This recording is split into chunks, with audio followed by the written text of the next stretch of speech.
Film में नजीब के character का बहुत ही गजब का ट्रांसफॉर्मेशन दिखाया है। वो जिन विपरीत कंडीशंस में रहता है वो जस्टिफाई भी करता है। इतनी कड़ी धूप की वजह से उसका स्किन कलर डार्क होना, टाइम के साथ उसके बाल, दाढ़ी और नाखून का बढ़ना, ऐसा खाना और पानी की कमी की वजह से उसका वजन कम होके पूरी बॉडी सूख जाना, सब जस्टिफाई करता है। उसका यही वजन कम होने वाला ट्रांसफॉर्मेशन हमें यहाँ लिखे टाइटल में भी दिखाया है। जैसे नजीब स्टार्ट में हेल्दी था और जैसे जैसे फिल्म आगे बढ़ती है पतला होता जाता है, वैसे ही इस टाइटल में स्टार्ट वाले लेटर्स मोटे और बाद में पतले होते जाते हैं। Very clever reference. इस फिल्म का टाइटल द गोट लाइफ का डायरेक्ट ट्रांसलेशन होता है बकरी का जीवन या बकरी जैसा जीवन। फिल्म के स्टार्ट में ही इसका रेफरेंस भी हमें दिखाया जाता है। यहाँ हमें नजीब को बकरी के पीने के पानी में मुंह डाल के बकरी की तरह पानी पीते हुए दिखाया जाता है। और अगर आप यहाँ गौर से नोटिस करोगे तो नजीब की आंखें भी बाकी बकरियों की तरह ही दिखती हैं। यहाँ डायरेक्टर साहब को ये इंडिकेट करना था कि अब नजीब पूरी तरीके से बकरी बन चुका है और एक बकरी का ही जीवन जी रहा है। इस सीन के साथ ही यहाँ फिल्म का title the Goat Life flash होता है। Very amazing. नमस्ते दोस्तों, स्वागत है आप सबका रील डिटेक्टिव में। मैं आपका अपना पर्सनल फिल्मी जासूस। द गोट लाइफ सिर्फ एक फिल्म नहीं है, ये एक एक्सपीरियंस है जो हर एक को लेना चाहिए। इस फिल्म में हमने 40 डिटेल्स नोटिस किए, लेकिन उनमें से सिर्फ 25 डिटेल्स पे आज इस वीडियो में हम बात करेंगे। तो अब चलिए बिना टाइम वेस्ट किए आते हैं सीधे पॉइंट पे। फिल्म में बहुत ही छोटी छोटी डिटेल्स का भी अच्छी तरह से ख्याल रखा गया है। नजीब जिस मसरा में काम कर रहा होता है वहां उसे उसके मालिक के टेंट में सोने की इजाजत नहीं थी, तो वो वहीं पे ही खड़ी एक खराब गाड़ी के कैबिन में रहना चालू करता है। और यहाँ अगर आप देखोगे तो स्टार्टिंग में उस गाड़ी का सामने वाला ग्लास अच्छी कंडीशन में था, लेकिन फिर ओले के साथ बारिश होती है और जैसा कि हम सबको पता है ओले का इम्पैक्ट इतना ज्यादा होता है कि इससे मेटल में भी डेंट आ सकता है और उसका ही इम्पैक्ट हमें यहाँ इस ग्लास पे भी दिखता है। उस बारिश की वजह से ये वाला ग्लास भी टूट जाता है। Very nice attention to detail. यहाँ आने के बाद यही गाड़ी उसका घर होती है। यहाँ वो बहुत टाइम बिताता है। यहीं पे बैठे बैठे वो अपने घर, अपनी वाइफ साइनू को याद करता है और इसलिए हमें यहाँ गाड़ी में बहुत सारी जगहों पे बहुत कुछ लिखा हुआ दिखता है। अब ये सब मलयालम में लिखा है इसलिए सब तो पता नहीं चला, लेकिन यहाँ शायद नजीब लव साइनू लिखा है। फिर नजीब का ये वाला डायलॉग, मेरे घड़ी देने पर शशि के चेहरे पर वो खुशी देखी थी तूने? हमारी तरह गल्फ आने के लिए वो बॉम्बे में कितने सालों से भटक रहा है। जी हाँ, गांव से ट्रेन में बैठते हुए नजीब के हाथ में घड़ी थी, लेकिन फिर वहां से वो लोग ट्रेन से जाते हैं मुंबई और वहां से सऊदी अरेबिया के लिए फ्लाइट पकड़ते हैं। मुंबई में शायद उसके गांव का शशि नाम का कोई बंदा है जिसे वो अपनी घड़ी दे देता है। उसका ही जिक्र वो यहाँ एयरपोर्ट पे करता है। मे बी ये फोरशैडोइंग था कि यहाँ सऊदी अरेबिया में आने के बाद नजीब टाइम का ट्रैक ही खो देगा, इसीलिए वो हाकिम को बताता है कि यहाँ आने के बाद कितना टाइम बीत गया इसका उसे कोई अंदाजा नहीं है। न जाने कितने साल बीत गए, मुझे कुछ नहीं पता, कुछ नहीं जानता। फिल्म में नजीब के फिजिकल ट्रांसफॉर्मेशन पे तो हमने स्टार्ट में ही बात की थी, लेकिन क्या आपने उसकी आवाज का भी ट्रांसफॉर्मेशन नोटिस किया? कफील, यहाँ आने के बाद अरब का पहला शब्द जो हमने सीखा। क्या हुआ? कुछ नहीं भाई, क्या हुआ तुझे? पहले उसकी आवाज नॉर्मल थी, लेकिन सऊदी में इन कंडीशंस में रहते रहते उसका आवाज चेंज हो गया। अब इसके कई रीजंस हो सकते हैं। पानी कम पीना और बार बार मुंह में रेत जाने की वजह से गला ड्राई हो जाना तो रीजन है ही, लेकिन इसके पीछे एक और रीजन था नजीब का ना के बराबर ह्यूमन इंटरेक्शन। उसके कांटेक्ट में जो भी लोग थे उनमें से उसका कफिल और बाकी लोग ज्यादातर अरबी लैंग्वेज में बात करते थे, इसीलिए उनसे ज्यादा बात नहीं होती थी। उसके साथ में एक बंदा था, वो भी मर जाता है, इसीलिए यहाँ आने के बाद से वो इंसानों से ज्यादा जानवरों के साथ ही वक्त बिताता है। इस वजह से वो बात कम और ये हिर्या करके साउंड ज्यादा निकालता है, इसीलिए यहाँ ये अरब भी उसे टोकता है। अरब उसे बोलता है ये क्या हिर्या हिर्या कर रहा है। इसीलिए इस सीन में जब उसे बहुत टाइम बाद अपने कफिल के अलावा किसी इंसान की आवाज आती है वो बहुत एक्साइटेड होता है और वहां भी वो कौन है ये बाद में पूछता है, पहले यही साउंड निकालता है। ऐसे आवाज निकालने की उसे इतनी आदत हो गई थी कि वो ह्यूमन इंटरेक्शन भूल सा गया था। वही कहानी उसकी आंखों की भी थी। अगर आप अच्छे से नोटिस करोगे तो नजीब वहां फंसने के बाद से उसे ऐसे पलके बार बार झपकाने की आदत पड़ गई थी, जो हम फिल्म में बहुत बार देख सकते हैं, क्योंकि वहां रेगिस्तान में एक तो दिन में सूरज की रोशनी बहुत तेज होती है, उससे बचने के लिए, और तो और जोर से चलती हवा से रेत भी आंखों में जाती होगी, उससे बचने के लिए भी वो ऐसा करता होगा। और ऐसा करते करते उसे इसकी आदत पड़ गई होगी। उसके बाद उसके गांव वाले कई सीन्स हमें दिखते हैं उसमें, और यहाँ आने के बाद भी कुछ दिनों तक वो नॉर्मल चलता था, लेकिन बाद में वो थोड़ा थोड़ा झुक झुक के चलने लगा था। उसकी ये आदत फिजिकल नहीं थी, वो साइकोलॉजिकल थी। वो यहाँ एक गुलाम था और उसकी गुलामी में जैसे जैसे समय बीतता गया उसने गुलामी को अपनी डेस्टिनी मान लिया था। चलो भैया चलो, यहाँ से चलते हैं, भाग चलते हैं, चलो। कैसे? कहाँ?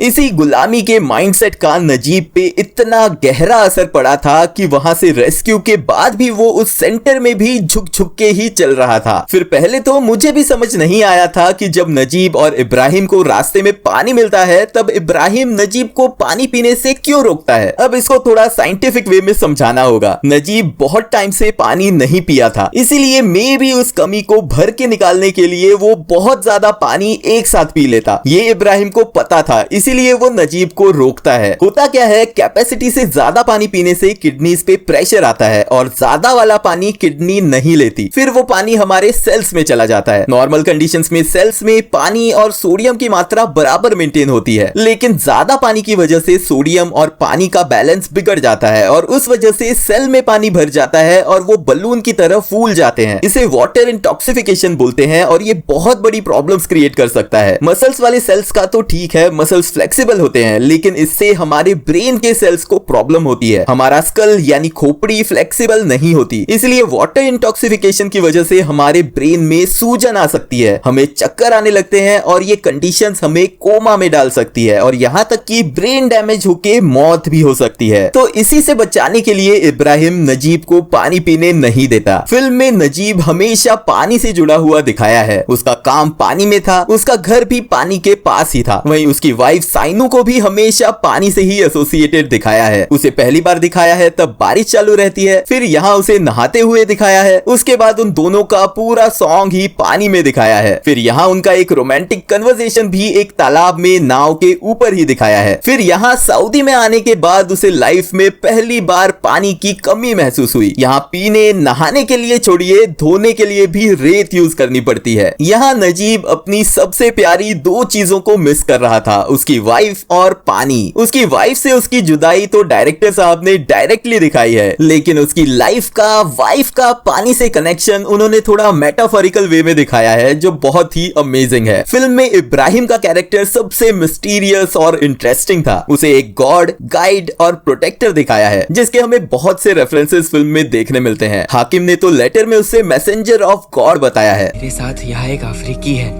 उन्होंने मदद की तो हम यहाँ से भाग सकते हैं। अल्लाह ने जैसे मूसा पैगंबर को भेजा था वैसे ही इन्हें भेजा है। देखते हैं इसी से जुड़े कुछ रेफरेंसेस। रेफरेंस नंबर 1, एक फरिश्ते की तरह इब्राहिम नजीब को बचाने आता है। ना उसके पास्ट के बारे में ज्यादा कुछ बताया, ना उसके फ्यूचर के बारे में, और एंड में तो वो अचानक ही गायब हो जाता है। और अगर आप गौर से नोटिस करोगे तो लास्ट टाइम उसे यहाँ सोते हुए दिखाया था, लेकिन जब वो गायब होता है ये उसकी सोई हुई जगह की रेत तो बिखरी हुई दिखाई है, लेकिन उसके जाते हुए कदमों के कोई निशान नहीं दिखाए गए। मे बी इससे डायरेक्टर साहब वो एक फरिश्ता था और अपना काम करके गायब हो गया, यही इंडिकेट कर रहे हैं। रेफरेंस नंबर 2, जैसे भगवान हमें जो चाहिए वो हाथ में लाके नहीं देते, वो बस हमें मंजिल तक जाने की सही राह दिखाते हैं, वैसे ही इब्राहिम गायब होने से पहले नजीब को अपनी मंजिल के करीब लाके छोड़ता है। और उससे भी बहुत पहले वाले एक सीन में वो नजीब को सही राह ढूंढने की तरकीब बताता है।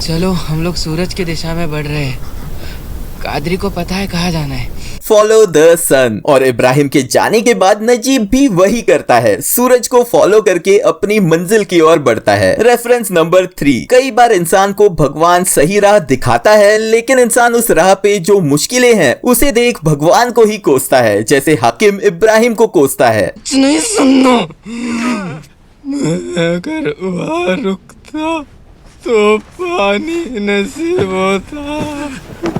मैं अगर वहां रुकता तो पानी नसीब होता। उसे अपने कंफर्ट जोन में ही रहना था, भले वहां गुलामी करनी पड़े। वाह रे इंसान। रेफरेंस नंबर 4, जब इब्राहिम ने दी हुई बोतल का पानी खत्म हो जाता है और नजीब उसे फेंक देता है, तब उस बोतल में एयर फ्लो होने की वजह से एक साउंड आता है और नजीब बोतल उठाता है।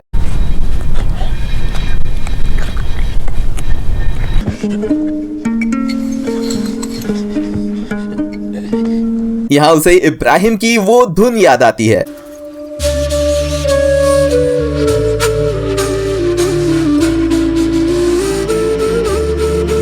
फिर इब्राहिम को याद करके जैसे ही वो बोतल उठाता है, उसे गाड़ियों की आवाज सुनाई देने लगती है। फिर वो बोतल लेके उस आवाज की डायरेक्शन में भागता है और भागते भागते जब एंड में वो गिरता है, वो बोतल रोड तक रोल होते हुए जाती है। यहाँ डायरेक्टर साहब ये इंडिकेट कर रहे हैं कि इस बोतल के थ्रू इब्राहिम ने आखिर तक नजीब का साथ दिया और उसे अपनी मंजिल तक पहुंचाया। इन 4 रेफरेंसेस से डायरेक्टर साहब ने इब्राहिम भगवान का ही कोई फरिश्ता है ये एस्टेब्लिश किया है। जब नजीब रोड पे पहुंचता है, उसे जो आदमी हेल्प करने के लिए गाड़ी रोकता है, उसे पहले तो नजीब नहीं देखता है, लेकिन जैसे ही देखता है कि वो कोई अरब है, डर के मारे 2 कदम पीछे जाता है। उसका इसके पहले अरब लोगों के साथ वाला एक्सपीरियंस बहुत बुरा था और यहाँ ये भी एक अरब था, इसीलिए उससे ये नेचुरल रिएक्शन आता है। आइए अब देखते हैं कुछ टाइमलाइन वाले हिंट्स। एक आर्टिकल में मैंने रियल लाइफ नजीब का इंटरव्यू पढ़ा था। अब ज्यादातर लोगों को पता है, लेकिन जिन्हें पता नहीं उन्हें बता दूं कि ये फिल्म रियल इंसिडेंट्स पे बेस्ड है। और उस इंटरव्यू में उन्होंने बताया था कि ईयर 1991 में वो केरला के अपने गांव से निकले थे और फिर फिल्म में जब नजीब एक रेस्टोरेंट ओनर को रास्ते पे पड़ा हुआ मिलता है और वहां उसके बाल काटे जाते हैं, तब वहां एक न्यूज़पेपर में हम ईयर 1994 और थोड़ा गौर से देखें तो डेट 10 मार्च 1994 भी दिख जाती है। यानी यहाँ आके नजीब को 3 साल हो गए थे। इसके रेफरेंस में नजीब का एक डायलॉग भी है। वो बोलता है, यहाँ 3 साल कैसे बीते पता नहीं चला। रेगिस्तान में जो मैंने 3 साल बिताए। इससे पता चलता है कि फिल्म में भी रियल टाइमलाइन ही मेंटेन की गई है। फिर एंड में जब नजीब को रिविलेशन होता है, वो बहुत ही हार्ट ब्रेकिंग था। उसे एंड में समझता है कि जिसे उसने अपना कफिल समझा था, वो एक्चुअल में उसका कफिल था ही नहीं और इसीलिए वो अरब वहां आके नजीब को पहचानता है, लेकिन कुछ कर नहीं पाता क्योंकि वो उसका लीगल कफिल नहीं था। और नजीब इतने टाइम से यही सोच रहा था, वो केरला से इसी स्पॉन्सर के लिए आया था। स्टार्ट में उसे लग रहा था कि कुछ मिसअंडरस्टैंडिंग हुआ है, फिर वो सोचता है जिन्होंने उसे भेजा वो लोग गलत थे, लेकिन शायद ऐसा नहीं था। ये दोनों यानी नजीब और हाकिम ही गलत थे। शायद उनको इसी एयरपोर्ट वाले ग्रुप के साथ जाना चाहिए था, लेकिन वो मिस कर गए और इस गलत आदमी के हत्थे चढ़ गए। लेकिन मैं आपको ये भी बता दूं कि एक्चुअल में ऐसा कुछ फिल्म में इस एयरपोर्ट वाले ग्रुप के बारे में एक्सप्लेन नहीं किया है। ये एयरपोर्ट वाला ग्रुप इनका ही था। ये सिर्फ मेरा एक गैस है जो सही भी हो सकता है या गलत भी। अब यहाँ पे हिंदी डबिंग में थोड़ी गलती हुई है। हिंदी डबिंग में वो बंदा बोलता है, वो तुम्हारा स्पॉन्सर नहीं है। अगर होता तो तुम्हें वापस मासरा ले जाता। किसी और के वीजा पर आने की वजह से उसने तुम्हें उठाया। इसके कहने का मतलब है नजीब गलत वीजा पे यानी किसी और के नाम के वीजा पे सऊदी आया था, यानी उस सतारा के श्री कुमार ने उसे फंसाया। लेकिन अगर आप इंग्लिश सबटाइटल्स देखोगे तो उसमें लिखा है तुम्हारा वीजा किसी और ने स्पॉन्सर किया था, लेकिन इस आदमी ने तुम्हें इलीगली एयरपोर्ट से उठाया। यानी अगर आप हिंदी सबटाइटल सही मानोगे तो आपको लगेगा कि गलत नाम का वीजा देके श्री कुमार ने उन्हें फंसाया, लेकिन एक्चुअली श्री कुमार ने वीजा सही दिया था। नहीं तो वो दोनों सऊदी एयरपोर्ट पे ही पकड़े जाते। गलती नजीब और हाकिम की थी, जिन्होंने बिना कुछ जाने पूछे उस अरब के साथ चले गए। फिर एंड में हमें इब्राहिम का फोटो इस नोटिस बोर्ड पे दिखता है। अब यहाँ बहुत सारी पॉसिबिलिटीज हैं। एक तो वो कुछ बड़ा कांड करके वांटेड है, या वो हमेशा अपने कफिल को बिना बताए ऐसे ही मसरा टू मसरा घूमता रहता है और मे बी इसीलिए बहुत सारे कफिल उसे ढूंढ रहे हैं और इसीलिए उसका इतना बड़ा फोटो यहाँ पे लगाया है। अब ये सिर्फ मेरा एक प्रेडिक्शन है कि क्या पता यहाँ वो नजीब को ऐसे ही अकेला छोड़ के किसी दूसरे मसरा, किसी दूसरे कफिल की तलाश में गया हो। उसे अपने घर जाना ही नहीं है, वो सिर्फ इन दोनों को छोड़ने आया था। मे बी उसका अपना कोई है ही नहीं, और क्या पता उसके देश में इससे भी बुरी सिचुएशन हो, इसीलिए वो यहीं पे खुश है। अब ये मेरा मानना है, आपको क्या लगता है इसके बारे में प्लीज हमें कमेंट सेक्शन में जरूर बताएं। तो दोस्तों आज के वीडियो में बस इतना ही। आई होप ये वीडियो आपने एंजॉय किया होगा। अगर हाँ तो please like and share the video and subscribe to our channel. Thank you और मिलते हैं नेक्स्ट वीडियो में।